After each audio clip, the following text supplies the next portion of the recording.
What's up, guys? Cliff Jennings here from MSP Bowfishing, and I wanted to do a little quick review on the G-Rex bow. Probably long overdue. Had it for about a month and a half, and just kind of walk through some things I really like about it, some things I think could be improved. So I'm going to say right up front, I am no Skippy.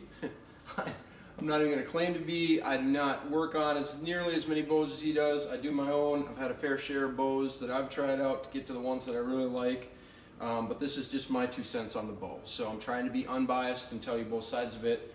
So first of all, shipping. When I pulled it out of the box, I was a little bit surprised to see that the tips were wrapped up with some packing bubble tape kind of stuff. And then it was just kind of rattling around in the box.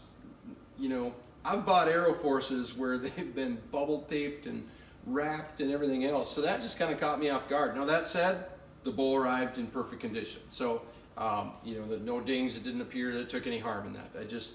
I expected maybe it'd be a little bit more well packed. So Cerakote, as you can see on the design that I chose, limbs are Cerakoted, and the middle, the riser is anodized, and Cerakote at a first glance looks great.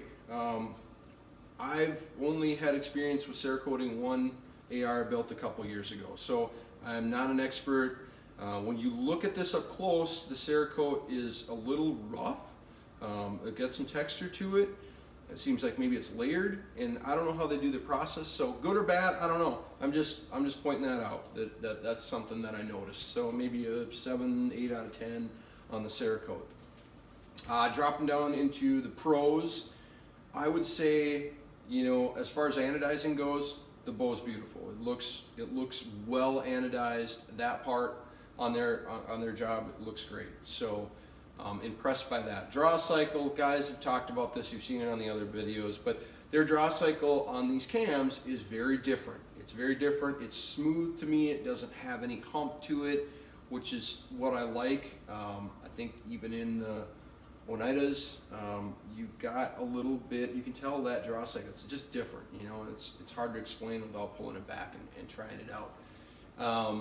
Customizations, they'll do whatever you want, so that's a cool factor, and I think everybody pulls the bow out and they do a big wow factor, because it's like, wow, I got a custom bow sent to me that I didn't have to do myself, and that's what my custom bows have always been, and you guys have probably been in the same boat, or you send them to a couple different people to do that for you. So one of the things I noticed a little bit later in the process, and I'll try and put some pictures in the video, there's some tooling marks still from machining on the riser, and I'm not a machinist. I don't know how that happens. I'm assuming it's from not tumbling the bow long enough afterwards.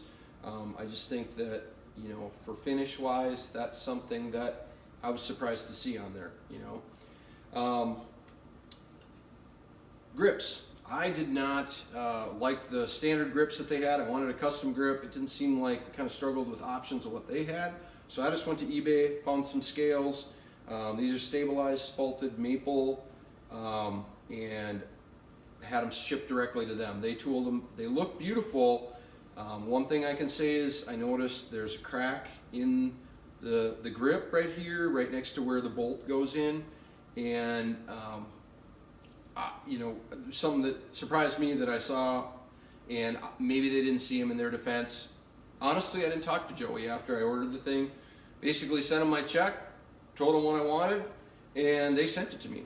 So I guess to me, that's one of the things that I would say that I was a little surprised by. This is bow number 41, and I would think, I know there's a big following to this thing right now, but when you're growing your company and you're getting bows out there, you might want to, follow up with some folks. Now that said, I didn't have any complaints, so I didn't call him and tell him anything. I'm sure he would have been receptive to that.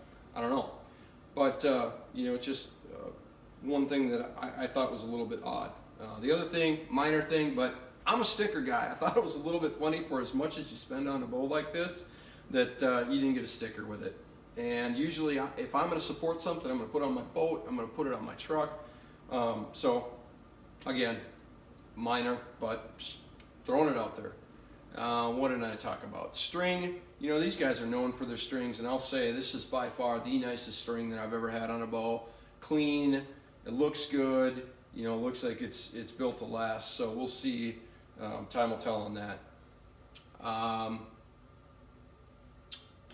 Outboards. I think everybody knows these outboards are the same outboards that come from RPM. The nitros are sharing, and I don't know if that's good or bad. You know, they're not they appear to be laminated. You can kind of see that through the Cerakote.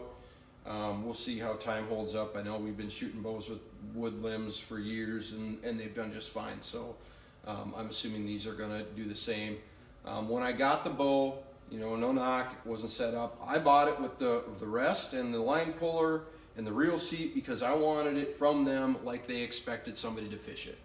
And I thought it was a little bit odd that there wasn't a knocking point on here at all. Maybe that's everybody's different. You know, I did find that I had to knock it a little high to get it to shoot where I wanted it to shoot with the shelf rest. You know, that's just something I'm going to point out. What else? You know, there's a couple guys that have been doing this for a long time, and you guys that follow this know what I'm talking about. One of the things I noticed on this bow is there's a couple things that are very much like the design of something else, which is their draw stops and their limb pockets look a lot like the draw stops and limb pockets, if not exactly the same, that I've gotten from one of the other guys out there. That said, things aren't patented. There's a lot of manufacturing going on with different things, you know, so can you copy something? I guess you can. Does it make it right? You can decide that, you know. So I'm not bashing this bow. I'm just letting you know that, you know, I haven't got a chance to shoot it. You know, our water's all hard here, so we're waiting for it to thaw out, and I'm excited to shoot it. I want to see how it does on the water. I want to see how it does over a season, but that's where it's at right now. Out of the box, that's kind of what my thoughts are on it. I think I got a list in back. That's why I keep looking back there that I kind of posted up so I could remind myself.